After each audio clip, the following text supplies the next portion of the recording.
Imagination పెరగదు, మీ ఊహ పెరగదు. మీరు ఏదైనా భౌతికంగా చూస్తే తప్ప మీ ఊహ మారదు. హ్మ్. రొటీన్‌గా ఉంటది మీ ఊహ అంతా గూడా. అక్కడికెళ్ళిన తర్వాత మీకు ఇన్‌స్పిరేషన్ ఎవరు?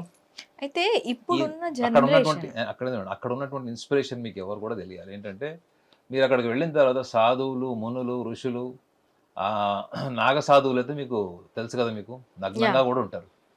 సో, ప్రతి ఒక్కళ్ళు ఒక్కొక్క వైవిధ్యమైనటువంటి వాళ్ళ వస్త్రధారణ, వాళ్ళు చేసేటువంటి యోగ ముద్రలు, లేదా వాళ్ళు చేసేటువంటి రకరకాల విన్యాసాలు, ఇవన్నీ గూడా మీకు మన శక్తి సామర్థ్యాలకి మించినవే కనపడతాయి. మన ఊహకి, మన శక్తి సామర్థ్యాలకు మించినవే కనపడతాయి అక్కడ మీకు. మనం రొటీన్‌గా ఊహించుకునేది ఏందంటే మంచి అలంకరణతోని, మంచి బట్టలేసుకునే జీవితం మనకు అలవాటు పడ్డాం.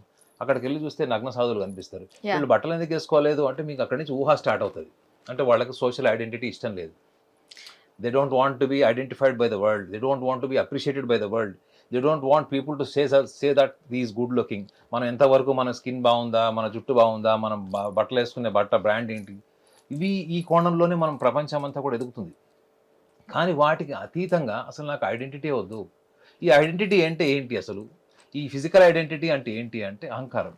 హ్మ్. ఫిజికల్ ఐడెంటిటీ అహంకారము, మీ మెంటల్ ఐడెంటిటీ కూడా మీ అహంకారమే. నాకు 300,00,00,000 తీసుకున్నాను. నాకు తెలుగు ఇండస్ట్రీలోనే మొట్టమొదటి హీరో నేషనల్ అవార్డ్ వచ్చింది. ఇవన్నీ ఏంటి? ఐడెంటిటీస్. ఈ యెస్. ఐడెంటిటీస్ వచ్చిన తర్వాత హీరోల ప్రవర్తన చూసారు కదా ఎలా ఉందో? అవును. మొత్తం మీడియా అంతా ఒక నెల రోజులంతా ఒక హీరో చుట్టూ తిరిగింది. యెస్. మీడియా ముందుకొస్తే ఎంత పాథెటిక్‌గా మాట్లాడాడో చూసాం. సో, ఐడెంటిటీస్ అన్నిటిని కూడా డిజాల్వ్ చేసేటువంటి ఒక కల్చర్‌ని ప్రపంచం ఊహించలేదు మేడం. ప్రపంచం అంతా ఏమనుకుందంటే, అరే! ఐడెంటిటీయే సర్వస్వము. మనం ఎంత పాపులర్ అయితే అంత మంచిది. ఎంత అందంగా ఉంటే అంత మంచిది. ఎంత గొప్ప గొప్ప కాస్ట్‌లీయెస్ట్ బట్టలేసుకుంటే అంత గొప్ప. ఎంత లగ్జరీ కార్‌లో తిరిగితే అంత గొప్ప. ఎంత గొప్ప టెక్నాలజీతో కడితే అంత గొప్ప అని. కానీ అంత టెక్నాలాజికల్ ఎన్విరాన్మెంట్‌లో కూడా డిప్రెషన్స్ ఎందుకుంటున్నాయి? సూసైడ్స్ ఎందుకుంటున్నాయి? మర్డర్స్ ఎందుకుంటున్నాయి? అంటే మనిషి బయట ప్రపంచంలో బతికేటువంటి సమాజంలో ఉన్నప్పుడు ఒక్కసారి అంతర్గతంగా అంటే మీకు లోపల కూడా ఒక ప్రపంచం ఉంది. లోపల కూడా మీకు ఒక నిజాయితీ ఉంది. మీరు లోపల ఏంటి? మీరు మీ అంతర్గతంగా ఏంటి? మీ